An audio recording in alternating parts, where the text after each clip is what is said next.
আসসালামু আলাইকুম ওরহমতুল্লাহি ওবরাকাতুহ। বিসমিল্লাহির রহমানির রহিম। তুমি যদি পিয়ারসন এডেক্সেলের আইজিসিএসই বাংলা পেপারের জন্য প্রস্তুতি নিয়ে থাকো তাহলে এই ভিডিওটি তোমার জন্য।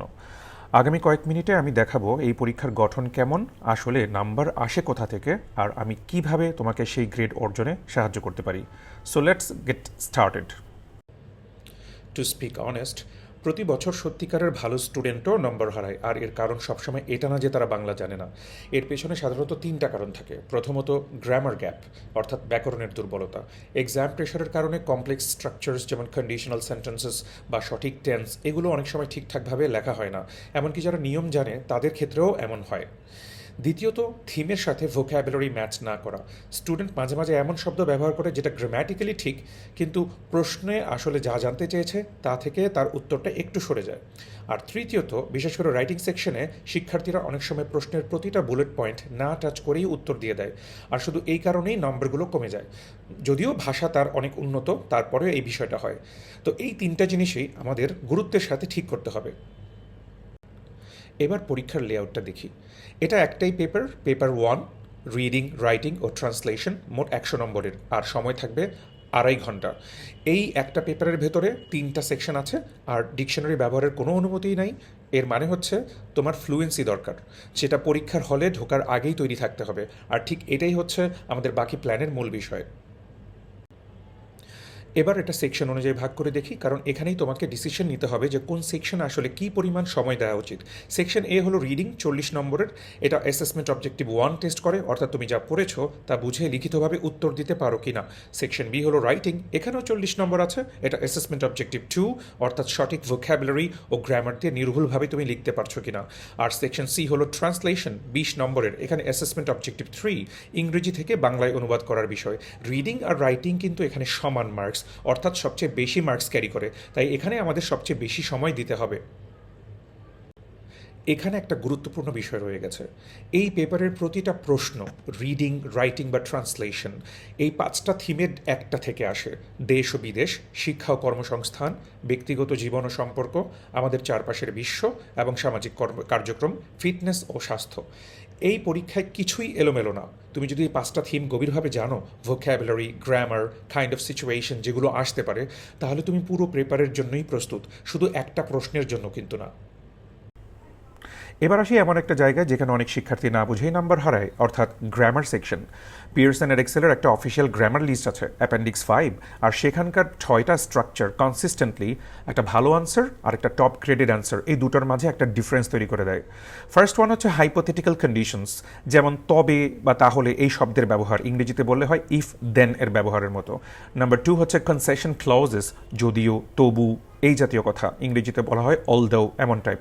তো এটা তোমার লেখা একটা কন্ট্রাস্ট দেখাতে সাহায্য করে। এক্সামিনার এই ধরনের হাই রেঞ্জের উত্তর বিশেষভাবে খোঁজেন পরীক্ষার মধ্যে। 3 নম্বর হচ্ছে কজিটিভ এবং কম্পাউন্ড ভার্বস, এগুলোকে আরেকভাবে বললে হয় এক্সটেন্ডেড ভার্ব ফর্ম। 4 নম্বর হচ্ছে অব্লিগেশন স্ট্রাকচার্স, যেমন কিছু করতে হবে টাইপ, মাস্ট, শুড, উচিত, এমন কিছু। এগুলো ছোট শব্দ, কিন্তু ভুল ব্যবহার করলে পুরো বাক্যের অর্থ কিন্তু বদলে যায়। 5 নম্বর হচ্ছে ভার্বাল নাউন কনস্ট্রাকশনস, সময় এবং কথা সঠিকভাবে ম্যাচ করছে কিনা, কোঅর্ডিনেট করছে কিনা, সেটা এখানে দেখা হবে। আর নাম্বার 6 হচ্ছে পাস্ট হ্যাবিচুয়াল টেন্স, হাইপোথেটিক্যাল অর্থে যদি বলি, এটা হচ্ছে আসতাম, করতাম, ইউজ টু টাইপের, এই অর্থগুলো এখানে ক্যারি করা হয়। তো এটা তুলনামূলকভাবে একটু অ্যাডভান্স স্ট্রাকচার, আর যখন কোনো স্টুডেন্ট এটা ন্যাচারালি ব্যবহার করে, এক্সামিনারের চোখে সে সত্যিই আলাদা করে ধরা পড়ে। গ্রামার পুরো ছবির অর্ধেক মাত্র।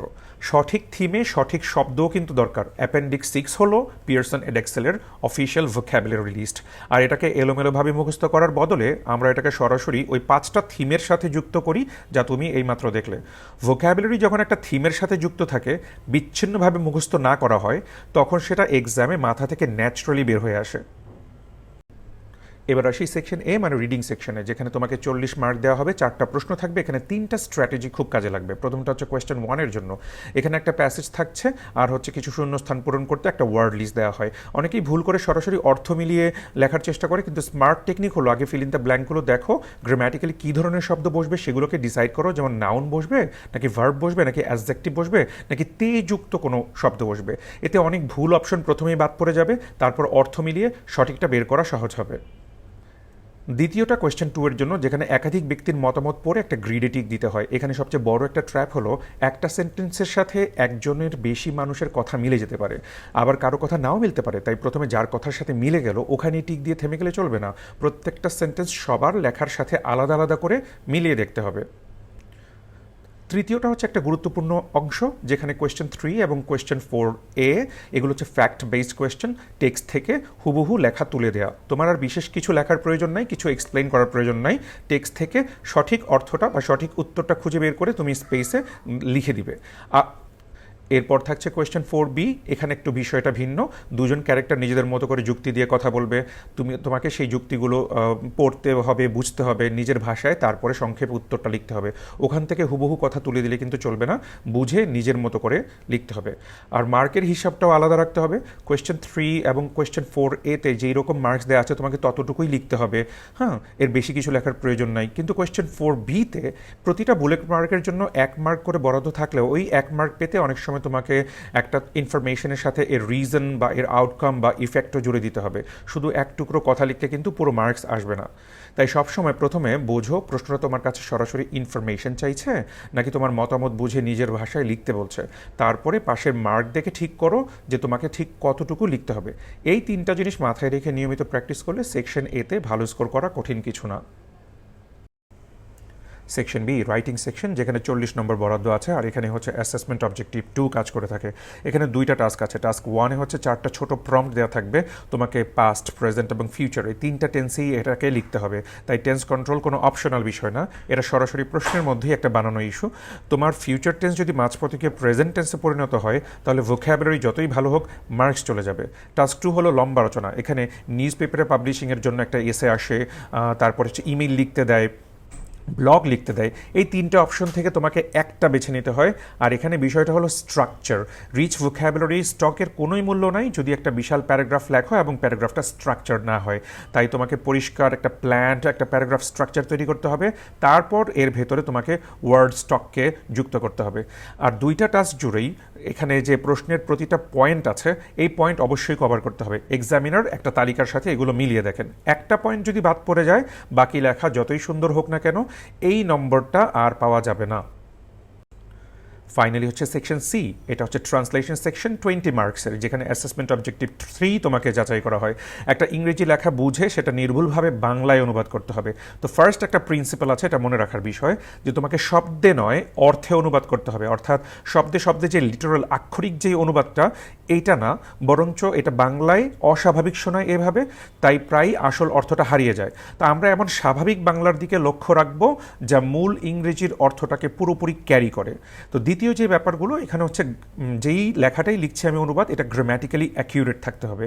ট্রান্সলেশনে তুমি যে প্রতিটা গ্রামাটিক্যাল ডিসিশন নিচ্ছ সেটাও কিন্তু অ্যাসেসমেন্ট অবজেক্টিভ 3 এর মার্কিং স্ট্যান্ডার্ডের সাথে মিলিয়ে দেখা হয়। থার্ড প্রিন্সিপাল হচ্ছে এখানে যেই বিষয়টা মনে রাখার, আমরা প্রতিদিনই সেন্টেন্স ট্রান্সলেশন কিছু কিছু প্র্যাকটিস করব, এইভাবে হচ্ছে স্কিল আপ করব। কেননা প্রতিদিন লম্বা প্যারাগ্রাফ না, শর্ট আর ফোকাসড কিছু যদি প্র্যাকটিস হয় তাহলেই তোমার মধ্যে একটা লং লাস্টিং অ্যাকিউরেসি তৈরি হবে। পরীক্ষার ঠিক আগে ট্রান্সলেশন প্র্যাকটিস আসলে simply is a West of time. তাহলে সব কিছু পুরো বছর জুড়ে কীভাবে একসাথে কাজ করবে? 3টা ধাপ। ফার্স্ট ধাপ হচ্ছে ফাউন্ডেশন। আমরা সরাসরি অ্যাপেন্ডিক্স 5 আর অ্যাপেন্ডিক্স 6 থেকে গ্রামার ও ভোক্যাবুলারি বিল্ড করব, যে 2টা তালিকা আমরা এইমাত্র দেখলাম সেগুলো থেকে, যাতে পরীক্ষায় কি আসতে পারে তা নিয়ে যেন কোনো কিছু অনুমান করার প্রয়োজন আমাদের না পড়ে। সেকেন্ড স্টেজ হচ্ছে স্কিল বিল্ডিং। রিডিং, রাইটিং আর ট্রান্সলেশনে গাইডেড স্ট্রাকচার্ড কিছু প্র্যাকটিস করা। এইটার মাধ্যমে আমরা আমাদের ফাউন্ডেশনটাকে কি করব, আমরা হচ্ছে এক্সাম স্টাইল কোয়েশ্চেনে অ্যাপ্লাই করব। আর 3 নম্বর ধাপ হচ্ছে এক্সাম মাস্টারি। আমাকে সময় ধরে মক পরীক্ষা দিতে হবে, প্রতিটা এক্সাম শেষে লাইভ ফিডব্যাক পেতে হবে আর গ্রেট ফোকাসড রিভিউ পেতে হবে। So by the time you see the real paper you have already done it multiple times under real conditions. এখন যারা আমার নিজের স্টুডেন্ট এটা দেখছো, এই অংশটা শুধু তোমাদের জন্য। তোমরা আমার টিচিং স্ট্যান্ডার্ড নিয়ে অলরেডি এক্সপিরিয়েন্সড। এটা তোমাদের সেই ইংলিশ ল্যাঙ্গুয়েজ বি ক্লাসরুম যেখানে তোমরা প্রতি সপ্তাহে বসো based on the request of some my existing students. এখন সেটাই বাংলা কভার করার জন্য এক্সটেন্ডেড হচ্ছে। যে ফিডব্যাক আর ডিসিপ্লিনে তোমরা এমনিতেই অভ্যস্ত সেটা কিন্তু বদলাচ্ছে না। প্রতি ক্লাসে একই স্ট্যান্ডার্ড থাকবে ইনশাআল্লাহ। আর সত্যি বলতে এটা একদম পার্সোনাল। আমি ইতিমধ্যে জানি যে তোমরা প্রত্যেকে কীভাবে শেখো, যেটা তোমাদের জন্য একটা অ্যাডেড অ্যাডভান্টেজ এখানে। আরেকটা জিনিস যা এটাকে আলাদা করবে, সব কিছু ট্র্যাক করা হবে আমার নিজস্ব সফটওয়্যার থিংসই রেজিস্টার দিয়ে। তোমার প্রেজেন্স প্রতিটা ক্লাসের রেকর্ডও ট্র্যাক করা হবে। শুধু প্রেজেন্স নয়, তোমার হোমওয়ার্ক, রিভিউ, ফিডব্যাক, প্রতিটা মক টেস্ট, ওই প্রতিটা টপিকের স্কোর, এগুলি সবসময় চার্টে দেখানো হবে, যাতে তুমি সত্যিই ট্রেন্ডটা দেখতে পাও যে এটা শুধু একটা আইসোলেটেড স্কোর না, তোমার একটা ধারাবাহিক প্রোগ্রেশন। আর গার্ডিয়ানরাও অটোমেটিক্যালি প্রোগ্রেস আপডেটটা পাবেন SMS বা হোয়াটসঅ্যাপের মাধ্যমে। তাই তারা কখনোই অন্ধকারে থাকবেন না যে কেমন চলছে। পুরো বছর ধরে তোমার প্রোগ্রেস নিয়ে কোনো অনুমান নেই, সব কিছু রেকর্ড করা আছে আর সব কিছুই হচ্ছে দেখা যাবে।